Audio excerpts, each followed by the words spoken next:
Hey guys, so this is going to be a 3-week follow-up on the JP1K refold Anki deck. So if you haven't seen the first video that I released on the JP1K, then go and watch that one first. I'm going to be assuming you already understand what the deck is and how the deck works.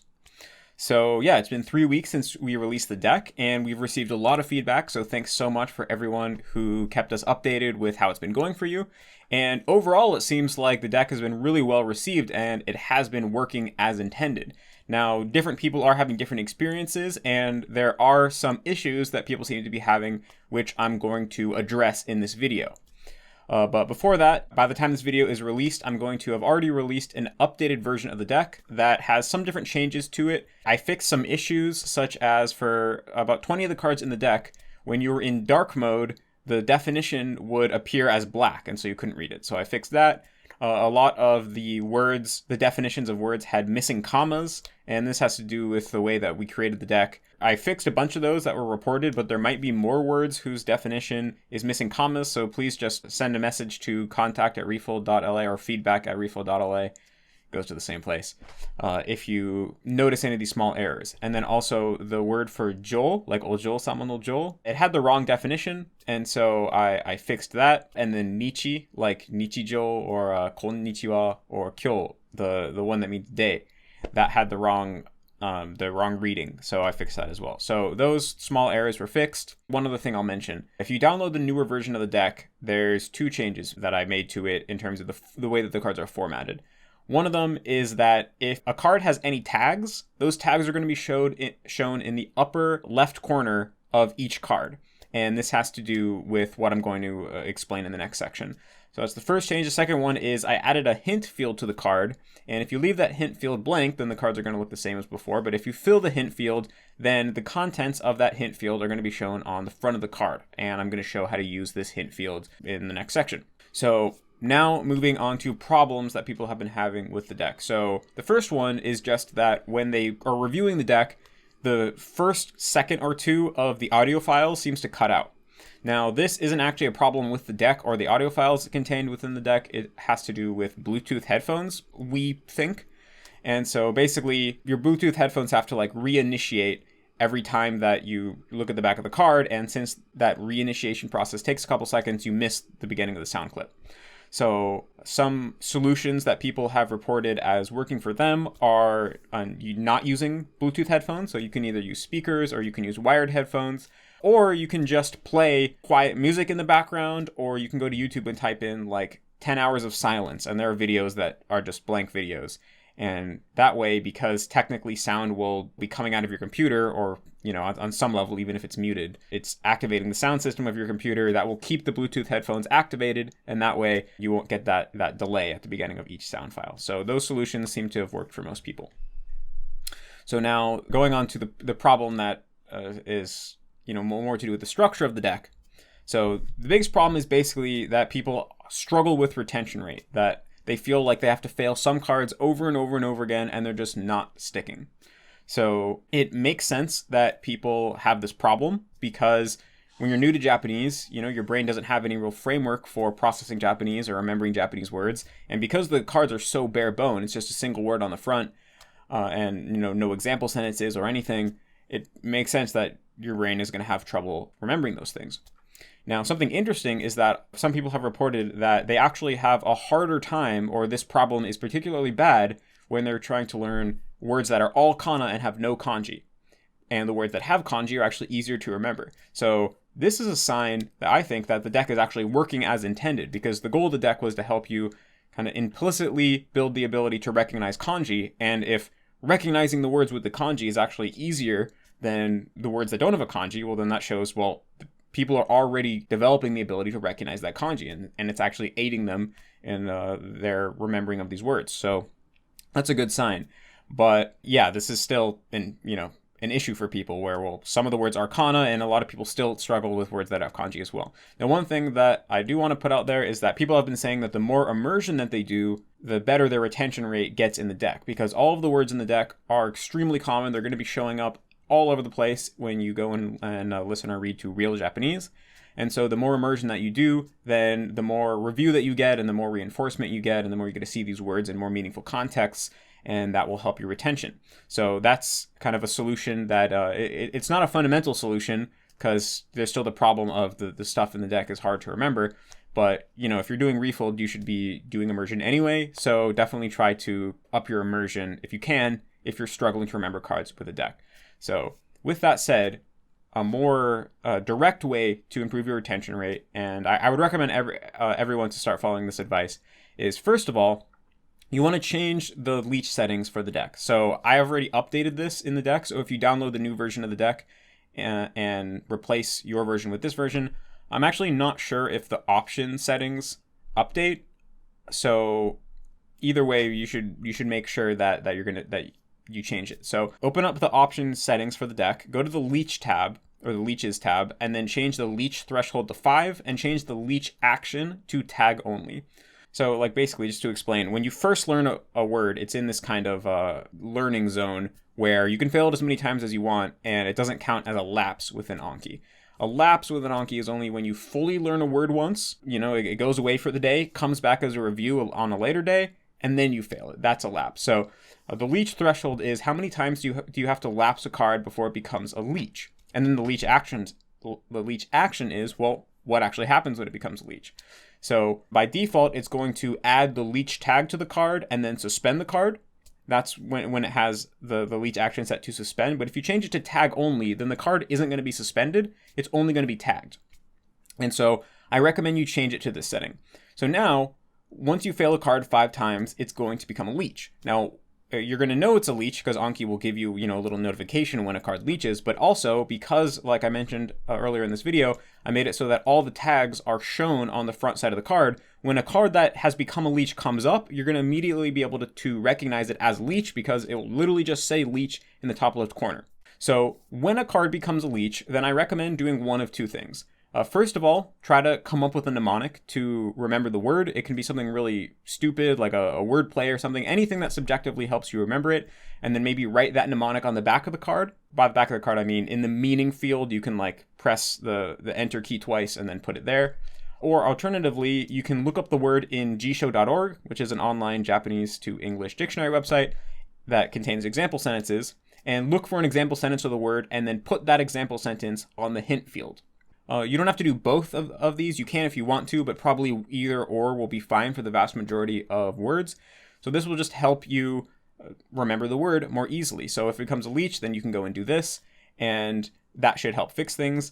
But for some things that really just aren't sticking, like maybe there's a card where you make a mnemonic, you add an example sentence to the card, and it still just isn't sticking. In those cases, I would say you don't actually have to remove the card from the deck. You can do that, but I would say start treating the card as pass only. So what I mean by this is, no matter what your experience of the card was, even if you 100% blanked on it and didn't remember anything, still just grade the card as good or pass. Because that way, the interval is going to start growing. It's not going to be constantly in your face and causing you trouble because you can't remember it, but you're still going to get some passive exposure to it going forward, and that will help you perhaps notice it in your immersion, and then perhaps noticing it in your immersion will help reinforce it and things like that.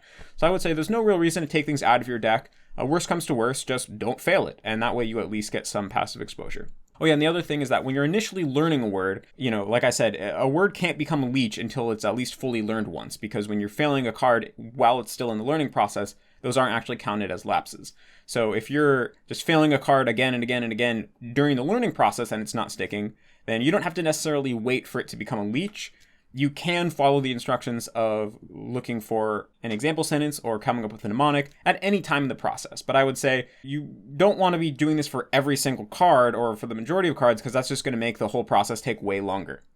And one other thing that I'll say is that something that people reported and something that makes sense to me is that the first week or two you use the deck, you really struggle and you're having a hard time remembering things and you're failing a lot of cards. But then it gets easier and easier because your brain just gets better at the activity of memorizing words out of context. So even if you're struggling at the beginning of the deck, another thing to keep in mind is that it will get easier over time. So, the biggest thing is just stick with it. Probably don't worry too much about, adding the mnemonics and the example sentence to every card. You're really just trying to create mental hooks or mental dictionary entries for these words so that you can then notice them in your immersion and then flesh out your understanding of what the word means and how the word's used through immersion. So The example sentences, don't think of them as like, oh, I need to put the example sentence so I can like properly learn how this word is used. Immersion will do that for you, and it's going to take too long if you try to put the example sentences on every card. It's really just as a mnemonic device, because if you have a sentence there, it's going to just make it easier to remember. So that's the purpose of that. It's really just think of it as a mnemonic device, basically. When in doubt, whenever you're struggling with a card, just make the card easier by adding some of these memory aids, or just stop failing the card, because even the passive review is going to make it a lot more likely that you pick it out of your immersion. And these words, again, are so common that as long as you keep immersing, it's completely inevitable that you pick them up over the next couple months. So you really don't have to think of it as like, oh, I need to like nail every single card in this deck because every word in this deck is important. If a word is truly important, it'll be inevitable that you pick it up from your immersion, so you don't actually have to worry about remembering it in Anki that much.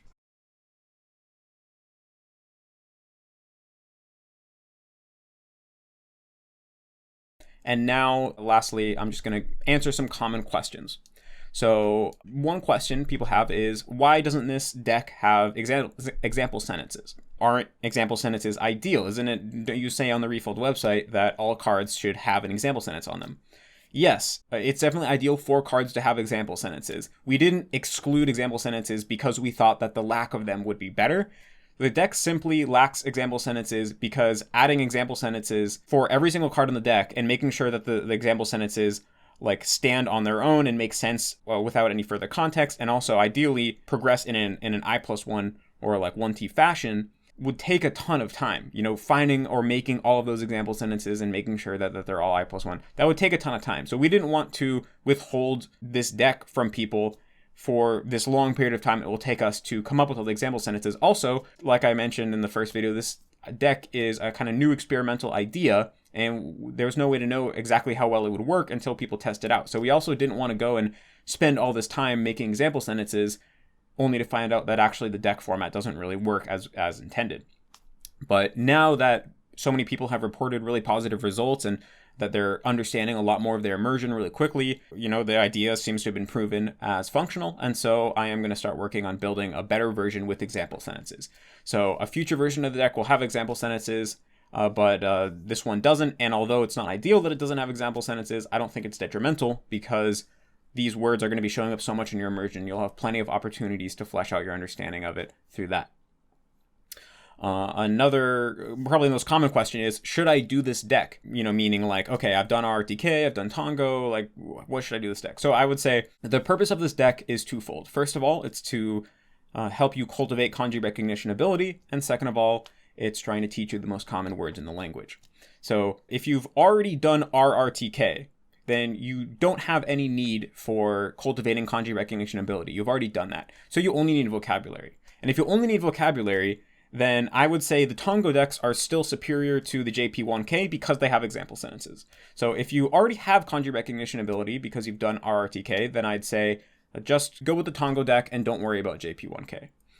If you're halfway through RTK or somewhere through RTK, then it really depends. You know, if you're more than halfway through, then maybe just finish RTK and then do Tango.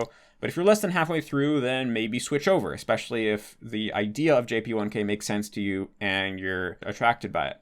Another question is, should I do both decks? Should I do both decks in the sense of both, should I do RRTK and JP1K, or should I do both decks in terms of should I do Tango N5 and JP1K? I would say no to all of these. That would all be redundant. If you're going to do JP1K, that will give you kanji recognition ability, so then there's no reason to do RRTK. It'd be a giant waste of time. If you did immersion during that time, it'd be much more effective.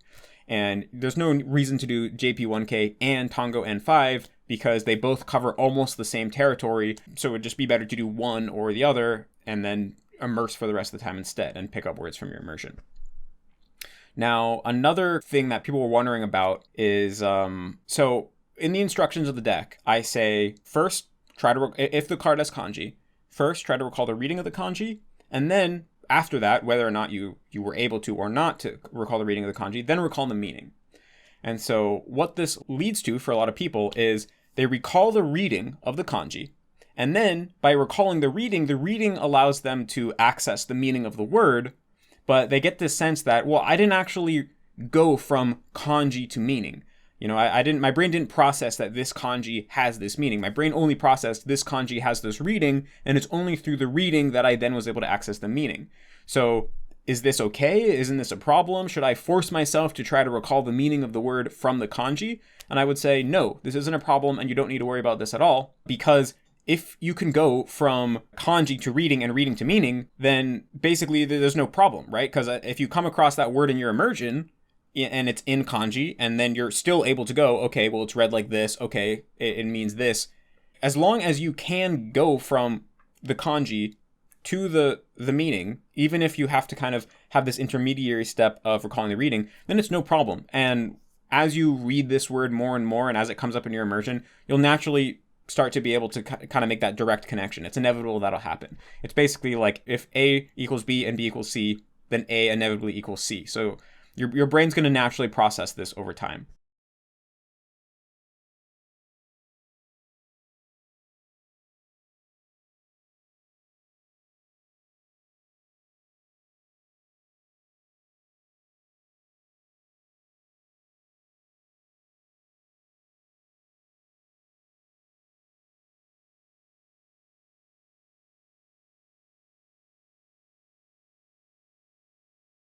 And then the final question is, what type of immersion should I be doing while going through this deck? And I would say you want to be watching Japanese content with Japanese subs and be immersing in pretty much a free flow style of immersion, because before you have a basis in grammar and vocabulary, doing intensive immersion isn't really feasible.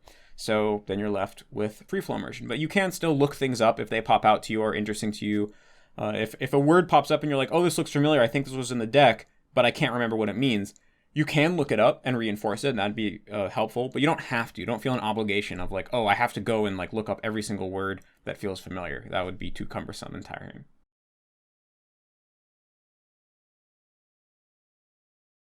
Yeah, that's pretty much everything that I have to say for this update. Got a little long, then I'll put timestamps.